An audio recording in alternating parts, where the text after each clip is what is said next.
Qu'est-ce que c'est? Une Bible? Tu lis la Bible, Ringo? Pas tous les jours. Au large biblique. Le podcast qui explore la Bible.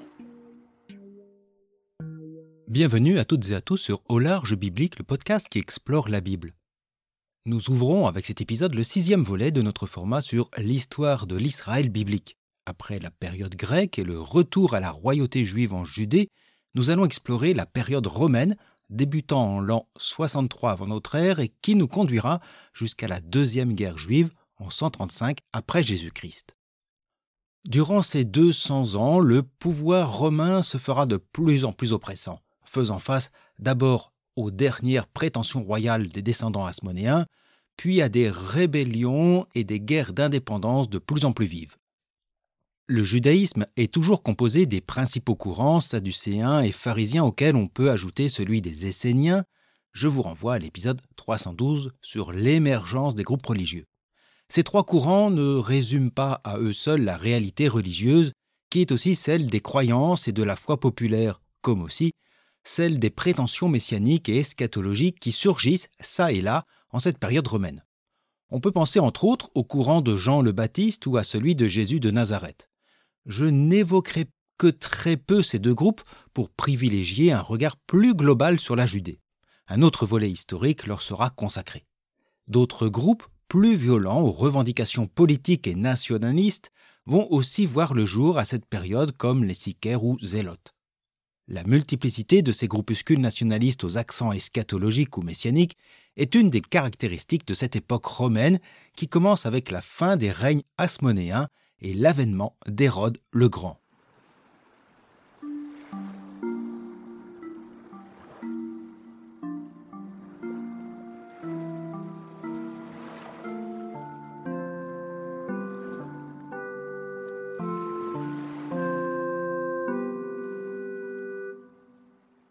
L'étude de cette période se base sur beaucoup moins de sources que les précédentes.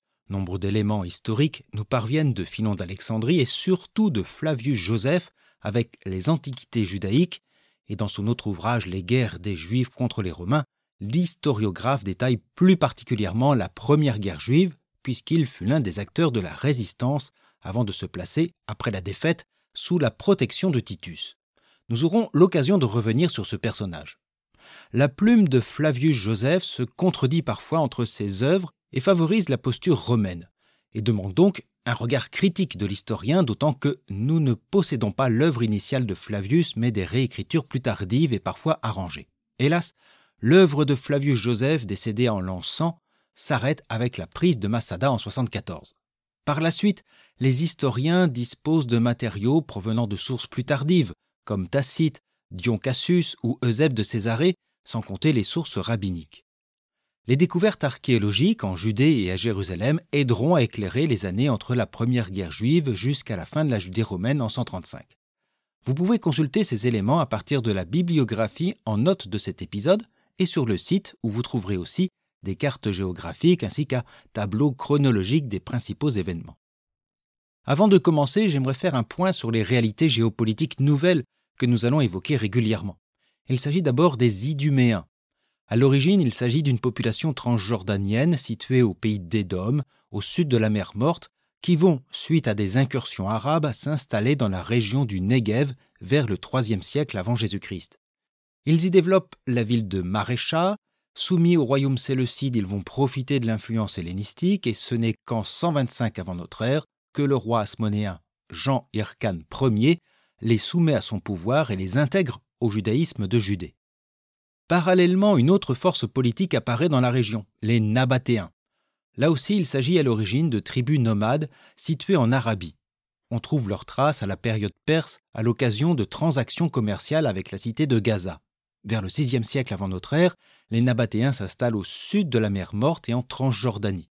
Leur source de revenus provient principalement des échanges commerciaux. Cette richesse leur permet de constituer au IIIe siècle avant notre ère un véritable royaume avec sa capitale, Pétra. Leur force leur permet de résister aux assauts des rois séleucides et même d'étendre leur influence jusqu'à Damas et au Yémen.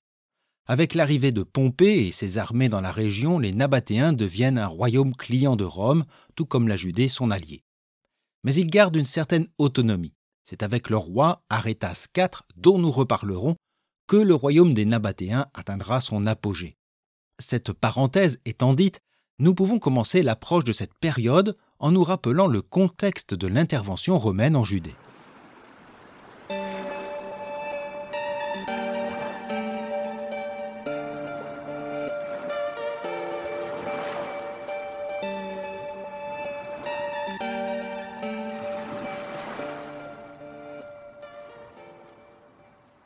La période romaine débute avec l'intervention de Pompée en 63 avant Jésus-Christ au sein d'un conflit opposant deux prétendants au trône de Judée, Jean Hyrcane II et son frère Aristobule II, descendant des Maccabées qu'on appelle aussi la famille hasmonéenne. Quelques années plus tôt, en 67, à la mort de leur mère, la reine de Judée, Salomé Alexandra, Hyrcane ou Jean Hyrcane, déjà nommé grand prêtre, a reçu le titre de roi de Judée. Mais le fils cadet Aristobule, chargé des armées judéennes, ne l'entend pas ainsi. Ce désaccord peut provenir d'ambitions personnelles, mais correspond aussi à une certaine vision politique portée déjà par sa mère, souhaitant, conformément aux vœux des pharisiens, séparer la charge de grand prêtre du titre royal. On se souvient que l'appropriation des deux fonctions par Aristobule Ier, leur grand-père, et Alexandre Janet, leur père, avait suscité de violentes contestations que la reine Salomé Alexandra réussit à calmer en distinguant les deux fonctions. Aussi, l'appropriation du titre royal par le grand prêtre Hyrcane II a pu réveiller la défiance d'une partie du peuple tout en aidant les ambitions d'Aristobule. La division entre les frères reflète aussi l'opposition religieuse entre pharisiens partisans d'Hyrcane et sadducéens partisans d'Aristobule. 3 mois après la prise de fonction par son frère, en 67, et fort de son influence auprès de l'armée judéenne, Aristobule soulève des soldats et affronte ceux de son frère lors d'une bataille à Jéricho, dont il ressort victorieux. Aristobule monte alors à Jérusalem.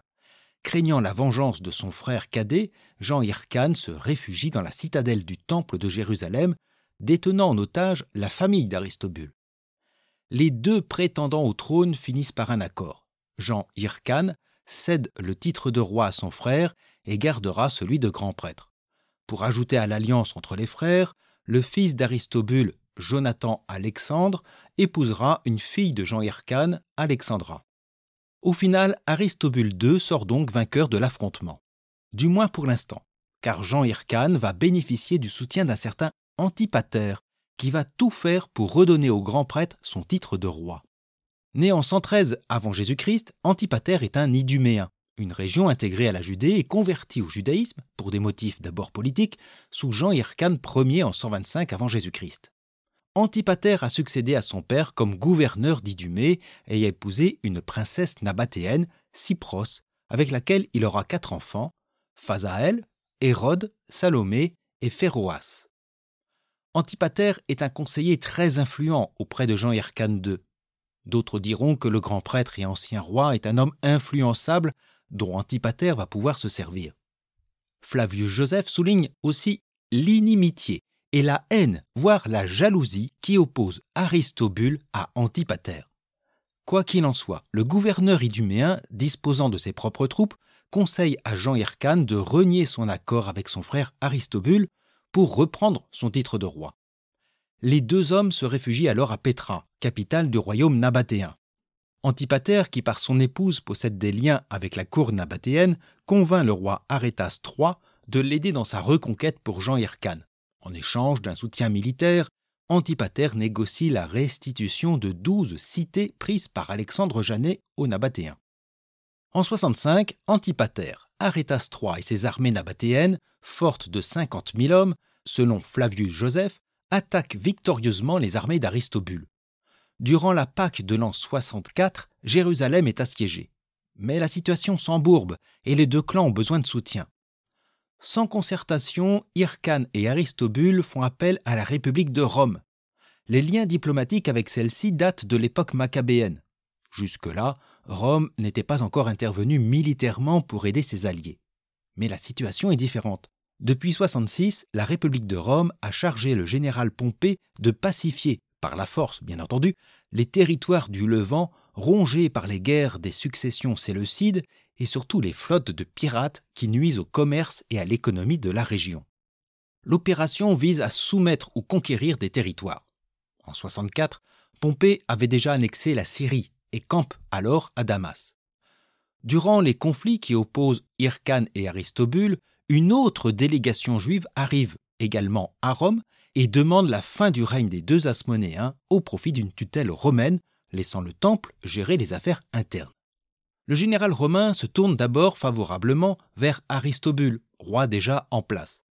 Ses armées se dirigent vers Jérusalem et réussissent à lever le siège de la ville. Les armées nabatéennes quittent alors la cité et retournent à Philadelphie. Cependant, si Rome permet à Aristobule de se maintenir, ce dernier ne voit pas d'un bon œil la présence romaine qui nuit à ses ambitions de pouvoir. Pas question pour lui de négocier, et Aristobule s'oppose militairement à Pompée et tente de le repousser. Aristobule tient ses forteresses. Pompée arrive pourtant jusqu'à Jérusalem, qu'il assiège durant 3 mois. En cette année 63, le général romain entre alors dans la ville et pénètre jusqu'au Saint des Saints du Temple, la partie la plus sacrée, dont l'entrée est réservée au seul grand prêtre une fois l'an. Pompée ne pille pas le temple et demandera à ce que les prêtres procèdent à la purification après son passage. Aristobule II est arrêté et envoyé en captivité à Rome avec ses fils Alexandre et Antigone, ainsi que de nombreux Judéens parmi ses partisans qui seront à l'origine de l'importante diaspora juive de Rome. Après la victoire de Pompée, Rome permet à Jean Hyrcane de revenir dans la ville pour reprendre son titre de grand prêtre. Cependant, les autorités romaines l'obligent à renoncer à son titre de roi pour prendre celui d'ethnarque. L'ancien royaume hasmonéen est désormais aux mains de Rome, qui lui retire ses territoires côtiers ainsi que la Décapole. La Judée devient un royaume client, vassal de la République romaine. Pour en assurer la gestion, Antipater est nommé gouverneur de la Judée, de la Galilée, de la Samarie, de la Pérée et de l'Idumée.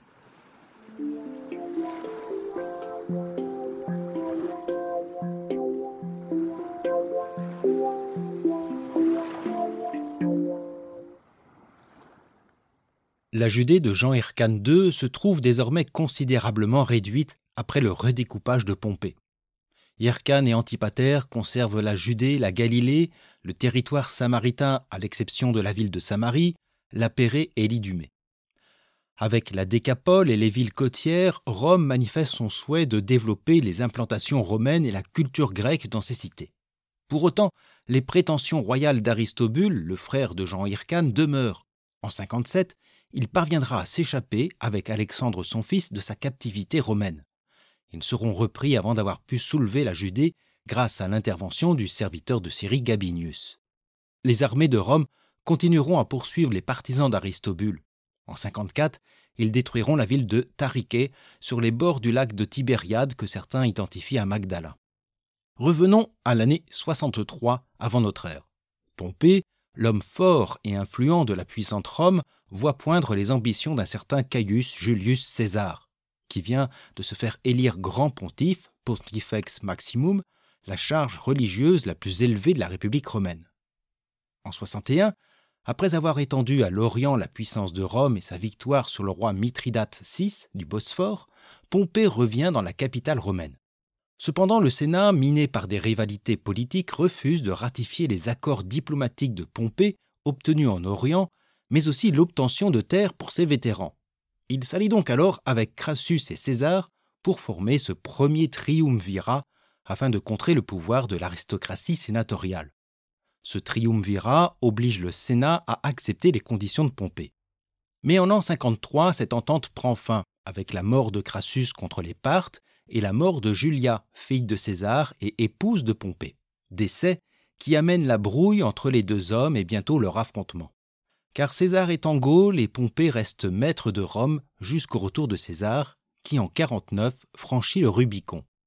Une guerre civile éclate entre les deux hommes et après une défaite en Macédoine, Pompée trouve refuge en Égypte. De son côté, en Judée, Antipater soutient les forces de Pompée. Pendant ce temps, à Rome, toujours en l'an 49, César libère Aristobule et ses fils et les envoie en Syrie, accompagnés de 2 légions afin d'empêcher Pompée d'immobiliser ses troupes. Mais les partisans de ce dernier mettront fin à ce projet en empoisonnant Aristobule. Son fils Alexandre est fait prisonnier à Antioche, où il sera décapité sous l'ordre de Pompée. Ne reste en vie que le second fils d'Aristobule, Antigone Mattathias, réfugié à Rome. En septembre 48, le conflit opposant César à Pompée se terminera avec la mort de ce dernier, exécuté par Ptolémée XIII, le frère de Cléopâtre. Antipater et Hyrcane, qui ont été un soutien à Pompée, pourraient craindre une disgrâce. Cependant, au lieu de prendre le parti du descendant d'Aristobule, l'ancien allié de César, ce dernier confirme Hyrcane et Antipater dans leurs prérogatives. César reverse à Hyrcane les villes de Jopé et la plaine de Yézréel, sans pour autant mettre fin ou réduire le versement du lourd tribut versé à Rome.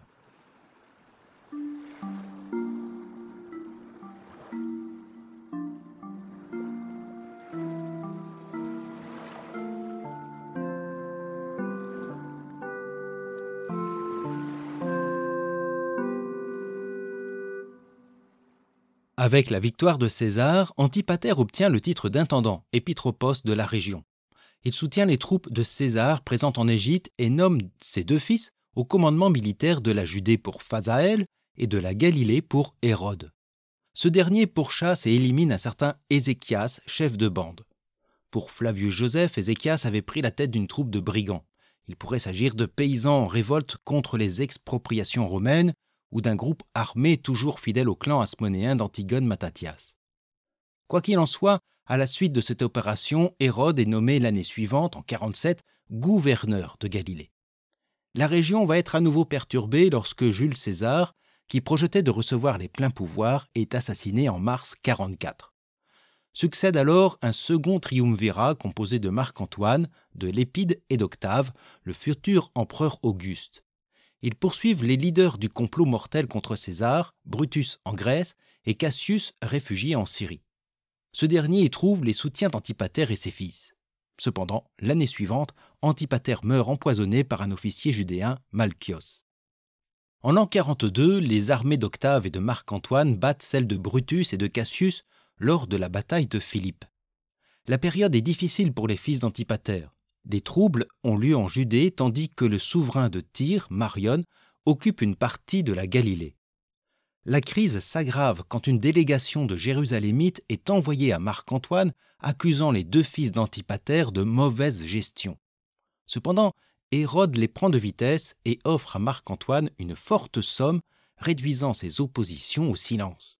Bien plus, Hérode et Phasaël sont promus respectivement tétrarques de Judée et de Galilée. 2 ans plus tard, en 40, les troupes partent menacent la puissance romaine. Elles parviennent jusqu'en Syrie. Le prétendant au trône de Jérusalem, Antigone Mattathias, le neveu de Jean Hyrcane, trouve en eux des alliés qui vont lui permettre, en échange d'un lourd tribut, de conquérir la Judée. Après avoir été repoussé par Hérode, Antigone parvient à son but. La famille d'Hérode est mise à l'abri dans la haute forteresse de Massada, tandis qu'il cherche en vain un soutien auprès des Nabatéens. Il finira par trouver refuge à Rome. L'armée d'Antigone parvient à s'emparer de Phasaël, qui préférera se suicider.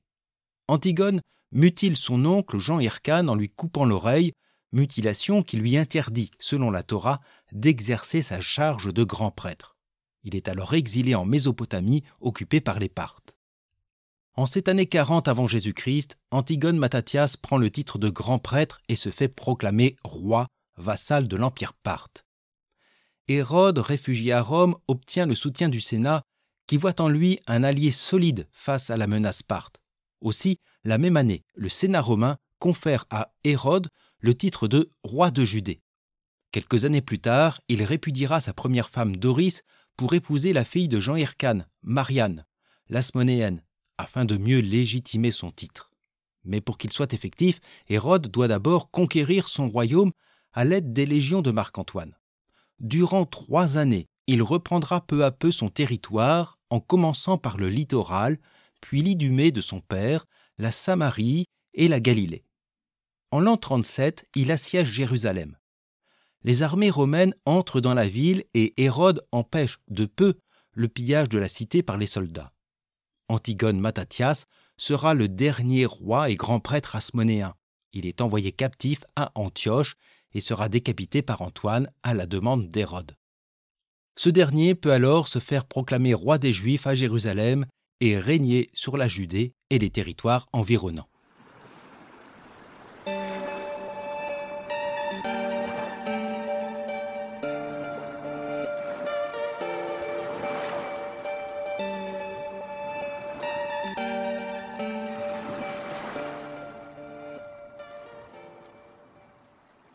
Avec l'intervention de Pompée en 63 pour régler le conflit entre les prétendants hasmonéens au trône de Jérusalem, la Judée passe sous la tutelle de Rome. Le pays est embarqué dans les conflits qui minent la République romaine, depuis le premier triumvirat, la guerre entre Pompée et César, jusqu'au deuxième triumvirat. Il faut reconnaître, dans ces jeux latins du pouvoir, qu'Antipater et Hérode, en cela digne fils de son père, apparaissent comme d'excellents stratèges et fins diplomates. D'abord toujours aux côtés du perdant, Pompée ou Cassius, ils finissent par obtenir les bonnes grâces du vainqueur, César ou Marc-Antoine. De fait, Antipater, puis Hérode, représentent pour cette Rome qui craint les avancées parthes des alliés sûrs et fidèles. La mainmise de Rome sur ces territoires du Levant va également de pair avec l'influence de plus en plus grande de la famille d'Antipater. La fin des grands prêtres et des rois hasmonéens laisse place à la dynastie hérodienne. À la tête de la Judée et ses environs règne sur Jérusalem un roi iduméen, considéré comme un demi-juif, proche de Rome et baigné de culture grecque. Hérode est le premier d'une dynastie qui devra elle aussi s'effacer devant l'emprise croissante de l'Empire romain. Bref, l'intervention de Rome redessine entièrement la carte géopolitique de la région avec une présence romaine en Judée qui va devenir de plus en plus significative. Le trône de Jérusalem, surveillé de près par Rome, confié aux Iduméens, une pression fiscale qui va également s'accroître, sans oublier le titre de grand prêtre qui plus tard sera confié à d'autres familles sacerdotales selon le bon vouloir des responsables politiques. De quoi faire regretter à certains les grandes heures de l'ancien royaume d'Israël ou de la résistance maccabéenne. De quoi faire espérer à certains l'avènement d'un Messie pour rétablir le royaume. Pour l'instant, après les violents conflits qui ont opposé le clan hasmonéen, l'heure est à la reconstruction.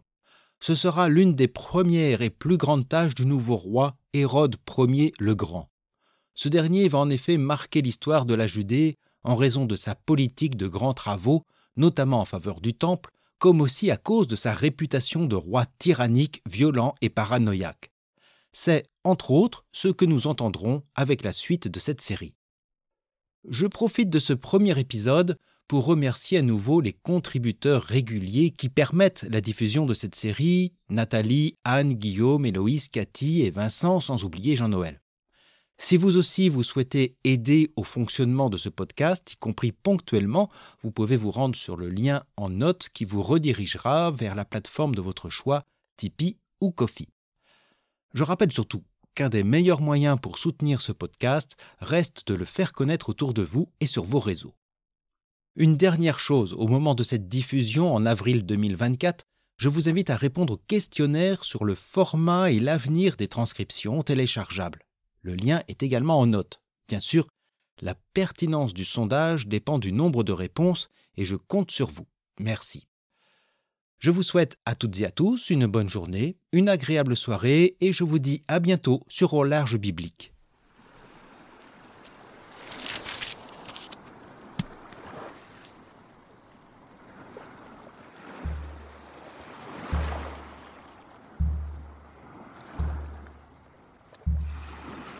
Au Large Biblique est un podcast créé et animé par François Bessonnet, prêtre et bibliste.